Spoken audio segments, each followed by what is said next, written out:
פרודו וסמווייז גמג'י מסתובבים עובדי דרך ועובדי עצות בגבול של מורדור.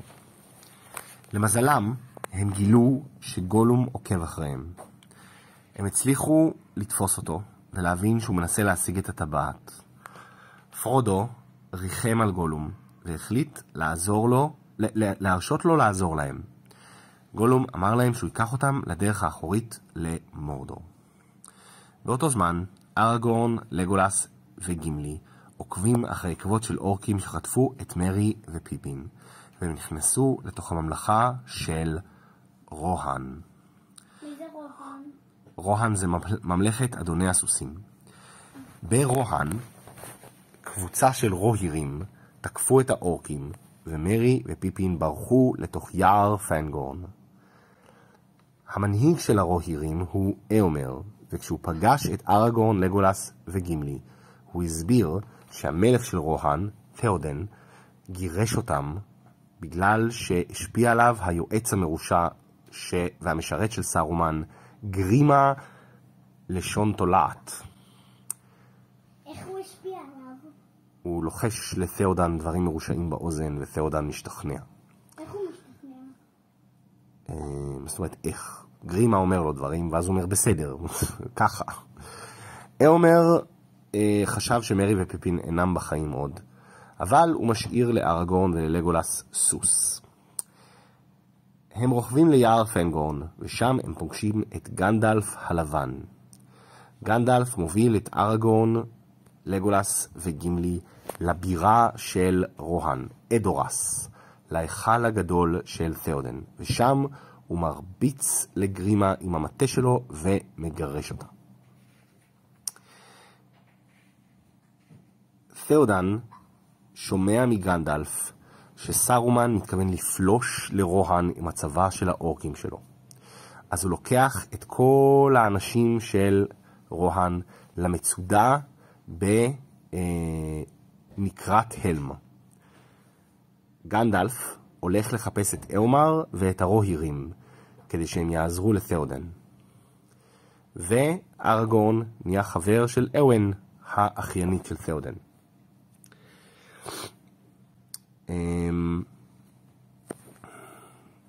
בריבנדל,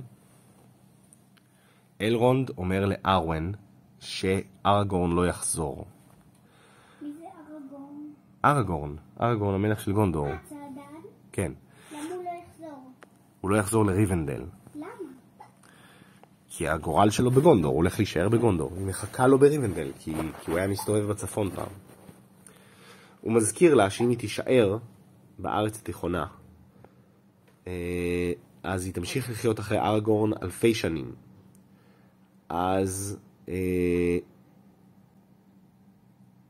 למרות שהיא לא ממש רוצה לעשות את זה, היא מתחילה לעזוב. היא הולכת אל הנמל ומתכוונת לעלות על הספינות האפורות ולשוט לוולינור. באותו זמן, זה קורה רק בסרט, זה לא קורה בספר. בסרט, גלדריאל מדברת עם אלרונד, והם מסכימים לעזור לבני האדם להילחם באורקים. בפנגורן, מרי ופיפין פוגשים אנט, שזה עץ ענקי מדבר. האנט מספר להם על האנטים ועל כל הדברים שקורים ביער, והם מספרים לו על מה שקורה בעולם ועל סאורון. אתה מקליט? כן, על סאורון וסאורמון וכל הדברים האלה. הוא לוקח אותם לכיוון המגדל של הקוסם. הוא עץ קסום, הוא יכול ללכת ולדבר, ויש לו ידיים. איך הוא יכול ללכת? הוא הולך על שני גזעים כאלה, כי הוא עץ קסום, הוא לא עץ רגיל, הוא אנט. הוא טרי אנט.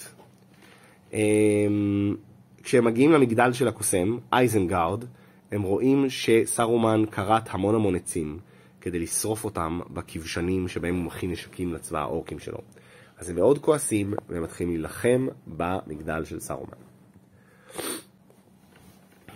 למה הוא קרא המון עצים? כי יש לו המון כבשנים. איזה כבשנים? כדי להכין נשקים וכל מיני דברים כאלה, אז אתה מחמם את הברזל, ואתה מחמם אותו כל כך עד שהוא הופך להיות נוזלי. ואז אתה מערבב אותו עם פחם וכל מיני דברים כאלה, והופך אותו לפלדה, ואז אתה יוצק את הפלדה הנוזלית לתוך תבנית, ואז כשהפלדה מתקררת אתה משחיז אותה, וככה יש לך חרב. ככה גם אתה עושה שריונות, מגנים, כל מיני דברים כאלה. אז אתה צריך לחמם את הברזל, אתה צריך חום מאוד מאוד חזק. ובשביל חום מאוד חזק אתה צריך לשרוף. בתכלס אתה צריך לשרוף פחם, לא עץ, אבל נניח שהוא שורף את העצים. אז אתה לוקח עצים מאוד מאוד דחוסים וזקנים, ואתה שורף אותם בכבשן. והכבשן עושה לך את החום שממיס את הברזל. אז האלפים באים לעזור בנקרת הלם, והם מתבצרים על החומות, ונלחמים באורקים. אבל יש המון המון אורקים, ויש להם חומרי נפץ, הם מפוצצים את החומות, וזה נראה שהם הולכים להפסיד. מי להפסיד? הבני אדם והאלפים בנקרת הלם. אבל אז, בשחר, הרוהירים מגיעים, והם מסתערים על האגף של האורקים. רוהירים זה הפרשים של רוהן, האבירים של רוהן. אני מכיר אבירים. כן. מה זה... על מה הם מסתערים? על האורקים, על האגף שלהם, מהצד. אז פעם, היום זה פחות משמעותי, אבל פעם זה היה מאוד מאוד משמעותי לאיזה כיוון בן אדם היה פונה, בגלל שאם לאורקים האלה היה חניתות, ואתה הסתערת עליהם מקדימה, אז הם יכולו להציב את החניתות שלהם ולדקור אותך. אבל אם הסתערת עליהם מאחורה, אז הם לאו דווקא יכולים להסתובב בזמן, כי הם הרי צריכים לעמוד ביחד, להיות מאוחדים ומתואמים במה שהם עושים. אז יש המון חשיבות לאיזה כיוון הם מסתובבים. אז הם היו בכיוון החומות של המצודה, שהם תקפו אותה, ואז הרוהירים הגיעו מהצד, אז הם תקפו אותה מהצד, אז הם לא היו מוכנים להתקפה הזאת. וככה הם צריכו לשבור את הצבא של האורקים, והאורקים ברחו.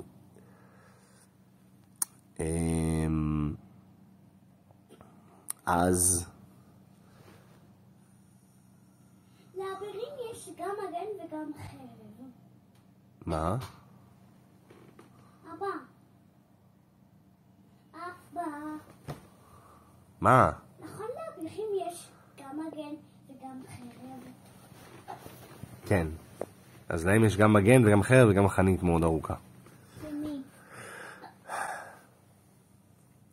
לרוהירים. אז גולום לוקח את סם ופרודו למורדור. בדרך הם רואים שצבא מאוד גדול של אורקים יוצא ממורדור, מהשער השחור, לכיוון גונדור.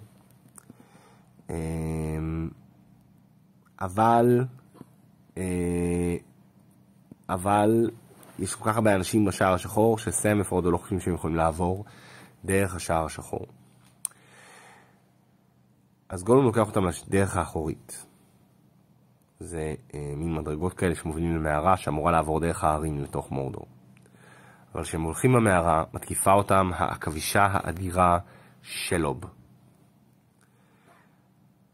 שלוב עוקצת את פרודו עם העוקץ שלה, מה שמשתק אותו מרעל. מה זה אומר משתק? הוא לא יכול לזוז, הוא לא יכול לדבר, הוא לא יכול לעשות כלום. ואז היא עוטפת אותו בקורים שלה, כי היא רוצה לרכך אותו. לא, היא לא יודעת שיש שם את הטבעת. היא רוצה לרכך אותו ולאכול אותו. בהתחלה סם חושב שפרודו מת, אבל אז הוא רואה שהוא עדיין נושם.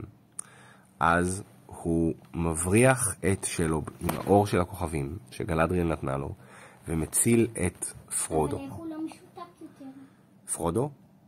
הרע לאט לאט עוזב את הדם שלו.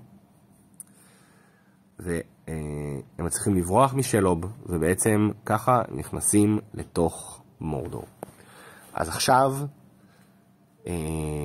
עכשיו אחוות הטבעת הצליחה להציל את רוהן, ועכשיו רוהן יכולה לעזור לגונדור, וסם ופרודו נמצאים במורדור, והם מנסים להגיע להר האבדון. זה הסוף של החלק השני של הסיפור.